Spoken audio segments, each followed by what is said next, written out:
BFM Business et Tech & Co présente De quoi je me mêle, François Sorel. Voilà, deuxième partie de ce De quoi je me mêle. Et puis je vous rappelle aussi qu'il y a toujours ce petit module bonus qui vous attend exclusivement pour le podcast audio. Voilà, si vous voulez avoir quelques petits coups de cœur et cadeaux de Noël avec Mélinda et Anthony, ce sera exclusivement en podcast audio. Dans l'immédiat, que vous soyez avec nous sur BFM Business, sur la plateforme Tech & Co, mais aussi sur YouTube, je suis ravi d'accueillir Lionel Paris. Salut Lionel. Bonjour François. Notre expert tech qui a enquêté sur la TNT. Mais oui. La télévision numérique terrestre, on s'apprête à vivre une vraie révolution dans la TNT avec l'arrivée de la 4K. Mais oui. Qui est un mode de diffusion qui est universel, on va dire, totalement gratuit. Il faut le signaler. Il faut le signaler, c'est totalement gratuit et qui permet d'avoir une super qualité d'image aussi. On a tendance à l'oublier parce qu'aujourd'hui, c'est vrai qu'avec les box, avec les applis connectées, aujourd'hui, on n'utilise même plus d'antenne TNT, peut-être à tort, mais on va en parler. Mais pour débuter, tu voulais un petit peu revenir sur l'histoire de la TNT ? Bah oui, parce que si tu veux, la TNT, finalement, elle a 18 ans. Donc, comme j'ai tendance à le dire, à 18 ans... Elle est majeure. Elle est majeure. C'est un ado qui a bien grandi. Il y a eu 3 itérations de technologie à l'intérieur de la TNT. Et ce qu'on connaît aujourd'hui, même pas encore en 4K, et là, c'est en train d'arriver, on va en parler, je veux dire, c'est quand même fondamentalement différent avec ce qu'on a connu dans le passé, avec cette fameuse télévision analogique. Où, je le rappelle, ça fait bizarre de dire ça aujourd'hui, mais on avait 6 chaînes. Quand tu habitais dans le sud, tu avais de la chance de pouvoir capter les chaînes frontalières. Je cite Télé Monte Carlo, par exemple, pour les gens du sud-est. Ou je cite les gens qui habitent dans le nord-est, tu avais RTL 9. Les gens qui pouvaient capter aussi les chaînes frontalières à l'époque, parce que c'est pareil, en Nord-Pas-de-Calais, en Ardennes, on avait les chaînes de la Belgique. En Alsace et en Moselle, on avait l'Allemagne. Dans les Pyrénées, on avait les chaînes espagnoles. Enfin voilà. Mais le paysage télévisuel français était quand même très réduit. Ouais, très réduit. Et puis d'un coup, voilà, le numérique est arrivé, il a tout changé. Voilà, d'un coup, on s'est retrouvé avec 20 chaînes, après 30, enfin voilà, quoi, et avec une super qualité. Ça a évolué d'un point de vue technologique, c'est-à-dire que tu as eu une amélioration de la qualité. La TNT qu'on connaît aujourd'hui, c'est la 2e génération, donc qui est capable de nous sortir du 1080i. Alors souvent, les gens ne comprennent pas trop c'est quoi ce i. Oui, parce qu'en général, quand on parle de 1080, c'est P. Oui. Et donc, pour expliquer ça vraiment, mais très simplement... C'est la définition de l'image. En fait, le 1080i, c'est au lieu d'envoyer 50 images secondes, qui est la définition du P, si tu veux, très rapidement, tu as 25 images qui s'affichent et 25 images qui s'enlèvent. Et 25 images qui s'affichent et ça balaye comme ça. Et ça va tellement vite que toi... Tu ne le vois pas. D'accord. Par contre, ça a une incidence énorme sur le tuyau qu'on utilise et le débit dont on a besoin pour afficher cette image. Mais cette image 16:9 1080i qu'on connaît aujourd'hui, elle date d'octobre 2008. Donc ça a été... C'était le lancement de la TNT HD. HD, voilà. Donc passé en MP4 d'ailleurs à l'époque. C'était le gros mouvement technologique, on passait en MP4. Il n'y avait que 4 chaînes, alors ça fait toujours sourire quand je dis ça aujourd'hui, mais c'est vrai qu'au lancement, il n'y avait que 4 chaînes capables d'être dans cette résolution. Les autres étaient encore restés en définition standard. Et ça a pris une dizaine d'années. Il y a eu un 2e lancement en 2016, où là, on a une 2e vague d'ajout de chaînes. Et je rappelle qu'à l'époque, nos télévisions n'étaient pas forcément compatibles. Ouais, c'est ça. Et puis donc maintenant, aujourd'hui, les télévisions évoluent. Le parc de téléviseurs 4K grossit. Aujourd'hui, voilà, vous achetez une télé, même à 300 €, elle est 4K. Et à partir du moment où vous achetez une télé 4K, elle a un tuner qui est compatible avec la 4K. C'est ça qui est intéressant. Alors c'est ça qui est intéressant, c'est-à-dire que finalement, 2016, c'est pas si vieux que ça, mais en même temps, c'est long. Mais l'avantage de ce mouvement-là, c'est que à l'origine, on a eu besoin de rajouter des décodeurs externes. Parce que nos télés n'étaient pas capables de décoder ce signal. Il fallait un boîtier supplémentaire. Il fallait des boîtiers externes, si tu te souviens. Ça coûtait une 50aine d'euros, il fallait rajouter ça sur la télé. Il y avait eu à l'époque aussi des changements d'infrastructure hertzienne. Il a fallu aussi changer les antennes. Tout ça n'est plus d'actualité, puisque ces fondamentaux-là ont été conservés. Par contre, là où ça va changer, c'est la manière dont ils utilisent cette bande passante. Et on va avoir une migration, et à la fois en termes technologiques, c'est-à-dire comment on restitue cette image. On augmente la résolution, on passe en 4K, mais on oublie ce signal entrelacé. On passe sur un signal qui est très propre puisque c'est du 50 images secondes. Et ça, c'est la première fois dans l'histoire de la TNT que ça arrive. Ouais. Donc, il y a la résolution, il y a ta cadence d'image et bien évidemment, il y a l'HDR qui va t'amener une dynamique d'image qu'on n'a jamais vue sur la télévision aujourd'hui, mais qu'on connaît. Parce que tous les services de streaming, aujourd'hui, ça fait des années qu'ils nous envoient du contenu non seulement en 4K et en HDR. Donc, on avait un peu ce décalé aujourd'hui. Quand tu passes de la télé un service de streaming, tu dis ah oui, c'est mieux quand même. Il y avait ce décalage technologique va être gommé. Oui, c'est ça. Avec l'arrivée de la 4K TNT, on va avoir vraiment une qualité d'image, mais j'ai envie de dire vraiment meilleure que ce qu'on arrive à avoir en streaming aujourd'hui. Oui, parce que c'est ça qui est intéressant. On en parlait justement quand on préparait ce rendez-vous. Moi, j'ai testé, parce que comme vous tous, j'imagine, moi, je me sers plus de la TNT, en fait. Hein. On a MyCanal, ou enfin, on passe par la box de son opérateur. Mais quand j'ai appris que à Paris, notamment, il y avait 2 chaînes, il y avait France 2, et on va en parler, France 3, qui passaient en 4K, je me suis dit, tiens, je vais brancher une antenne TNT. Et chez moi, j'ai un petit, une toute petite antenne comme ça, TNT. Bon, faut dire que je suis pas très loin de l'émetteur de la Tour Eiffel. Ouais. Tu vois. J'ai branché ça, j'ai refait mon scan et je me suis retrouvé avec une qualité d'image, mais même en TNT traditionnelle, que j'avais oublié. Oui. Et finalement, le top du top, en termes de transmission, de qualité d'image, si aujourd'hui vous voulez regarder un match de foot, ou même, ça va même jusqu'à la Starac, vous mettez en TNT sur TF1, vous avez une qualité d'image, vous n'êtes pas en 4K, mais vous êtes en 1080. Et je trouve que la qualité est vraiment meilleure que ce qu'on voit sur les box opérateurs ou même sur des applis comme MyCanal, où l'image est vraiment très compressée et on voit la différence.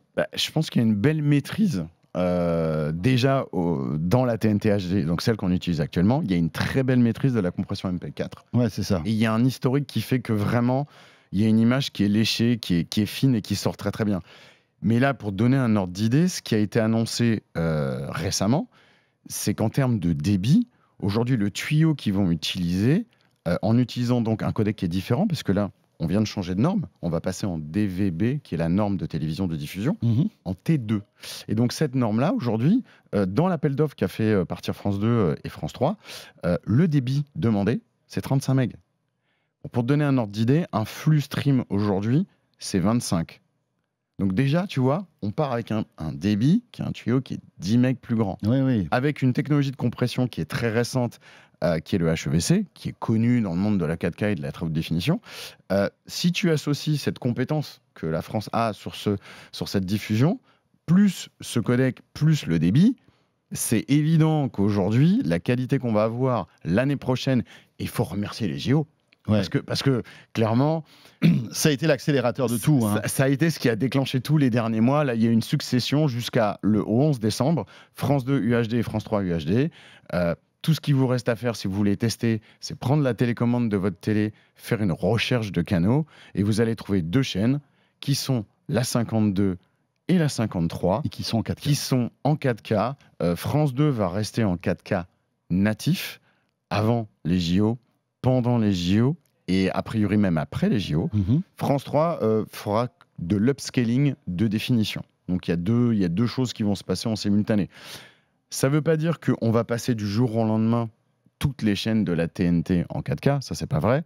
Mais là c'est l'étape 1 pour pouvoir profiter d'une captation en 4K pour les JO et surtout d'une diffusion en 4K pour les JO.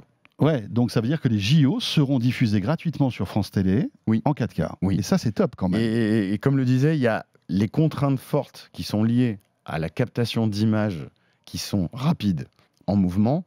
Il y a une parfaite adéquation entre ce qui est en train de se passer en termes technologiques et ces événements. Et c'est pour ça que le sport, de manière historique, tu le sais, a toujours été un élément qui est très fédérateur en termes d'audience, mais surtout, ça demande des images technologiques qui soient réactives. Et c'est intéressant parce que c'est un sujet qu'on évoque souvent et depuis longtemps. La TNT 4K, je m'en souviens, on avait fait des reportages à l'époque. C'était en 2014 à Roland-Garros où c'était la première expérimentation de retransmission de matchs de Roland-Garros en 4K via la TNT. Donc ça remonte il y a 9 ans. 9 ans, fou, quasiment 10 la semaine prochaine, si tu veux. Alors, on peut se dire que ça a été long. Mais la bonne nouvelle, c'est que nos télés, finalement, elles sont déjà équipées de ces tuners. Donc j'ai une télé qui a 3-4 ans. Elle est compatible avec la TNT 4K. Tranquille, la plupart des télé 4K sorties depuis 2013 ont ce fameux tuner DVB-T2. Donc on ne va pas obligé d'acheter une nouvelle télé. C'est ça, on ne va pas revivre ces migrations technologiques qu'on a vécues entre la première et la deuxième génération de la TNT, puisque finalement le parc qu'on a aujourd'hui le supporte. Et d'ailleurs, le gouvernement a annoncé un arrêt définitif de la TNT HD, celle qu'on connaît aujourd'hui, donc la bascule totale vers la 4K pour 2029. Parce qu'ils estiment qu'à ce moment-là, le parc de télévision en France sera à peu près équipé à 95%. Et pour eux, c'est le métrique qui a déclenché toutes les bascules qu'on a connues précédemment. Après, la question, c'est de se dire, est-ce que les autres chaînes vont suivre?